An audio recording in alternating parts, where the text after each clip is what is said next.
Jared Polinfrono's photo. And this is the critique from the weekend section, which was what, the 26th and 27th, where the theme was dinner. So what you're going to see here, you're going to see some honorable mentions and you're going to see some critiques. If I pick images here just to pick them to talk about, it's more of a critique type of thing. So if your image didn't get selected, don't be upset. Don't be like angry that I never pick your pictures, or you don't like ones that are here, or why did you pick this over picking that? It's really just to showcase certain ones and then to pick others to help other people learn based off of what was going on in the image. Now, I looked at this image for a while and I was just kind of curious why there's a black bar at the top and the bottom.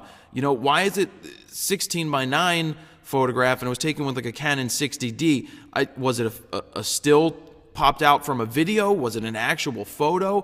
It was kind of interesting to try to figure this one out. I thought it was a cool shot, but it's nice to see the white background with the wine or whatever it is rippling down the side of the glass and stuff like that. So I thought it was interesting. That's why I pointed it out. Let's go to the next one. We got Roger Federer. Tennis is not the easiest sport to shoot, especially indoor tennis with the lighting like this. But it's Roger Federer. You got him into a slide here. He's just coming to the end. One of the most dominating tennis players of all time. Look at the calves right there. Look at the muscles. That's strong freaking leg muscles. It would be cool to have really, really strong calves like that. Anyway, thought it was a cool shot to point out. Didn't think it should be in the top 5, just thought it was a cool shot to point out. This is another interesting shot. We've got the Occupy, I guess it was Occupy Boston.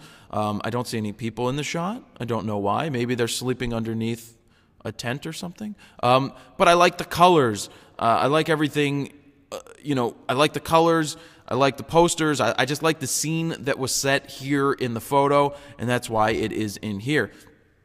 I'll give an honorable mention to this guy, this person for this photo, because they had a series of them where they were trying to get the chopping motion down. They were going for something. They were going for this chop, and they tried it in multiple images, and out of the 4 of them, I thought this was the better one. I would like the processing to be a little brighter, to bring out some of the colors more, but I thought it was great to go and try a slow shutter speed and capture this type of chopping going on. So nice job right there.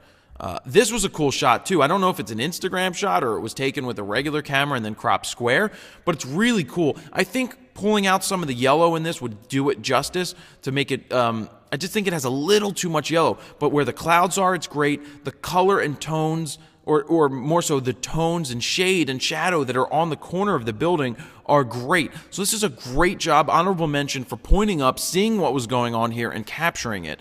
Moving on here, this was a nice shot. The only thing was you can see when the contrast and everything was done that there's this glow, this halo around the trees. This is what happens when you pump up the colors and the vibrance and the saturation. You get this separation here, and it kind of becomes obvious that it was done, which I think takes away from the image slightly.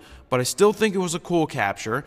But keep that in mind when you're processing your images, that you don't overdo certain things and start to get these halos forming, because then it looks like you were just trying to make that happen.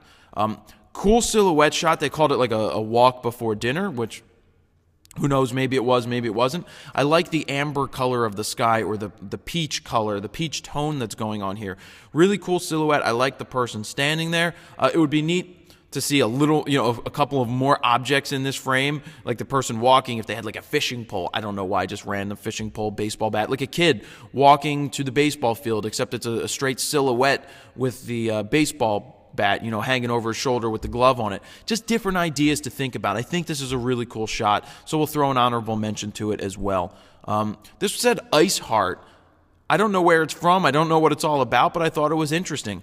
That's why I threw it in there. Not much else to say about it, but it would be cool to tone it red, for the heart. I know it's cliche, but maybe a red tone, or shoot it in color with a flash, with a color red gel over the flash to give it some impact. That could be pretty cool as well.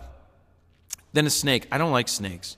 I don't like slither and all that stuff, and like spiders. I'm not a fan of spiders or snakes. Spiders and snakes. But anyway, I thought it was cool. Blown out background, really nice. The snake is coiled. I love how the snake uses its own body to erectify itself out this way. That's pretty cool. It's just a nice, sharp image. Not much else to say about it. It's really cool. It's a cool nature shot. You don't always see snakes in nature. You don't always see photographs of snakes like this. So really nice, separated from the background and tremendously well. So honorable mention right there. This is close. This is a board of food. I love the boards of food that show like massive amounts of information. Now, I'm not saying that this may not have been there like that, but I think it's cool to see what was here. 7-ounce rump served with chips. I guess those are French fries. I like French fries. It's not as sharp up top as it is here, so it's possible that it's a crop. It may not be a crop, but it just looks like it could be a little sharper. For shots like this, you could definitely bump the aperture up because you're not worried about blowing the background out, but you want to get more things sharp. So pretty cool shot here. I like the direction it was going. And if the boards were black, then a black and white does well. It would be interesting if the boards were in color, like not red, like the chalkboard color, the greenish color, and then sometimes they use yellow chalk and they use colored chalk. That would be cool to capture in color. This was cool too. I like this dinner shot. I'll throw an honorable mention here. We've got the keys here. We've got the different food that makes it up. Looks like they're making tortillas or something like that. This looks like guacamole.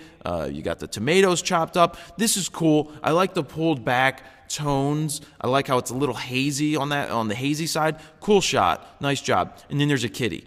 It's like the kitty is either leaning over something or looking down. I thought it was cool. I love kitties. What would a week be without a kitty photo? And then that brings us back to the first shot. Don't forget to watch us on Spreecast this Sunday.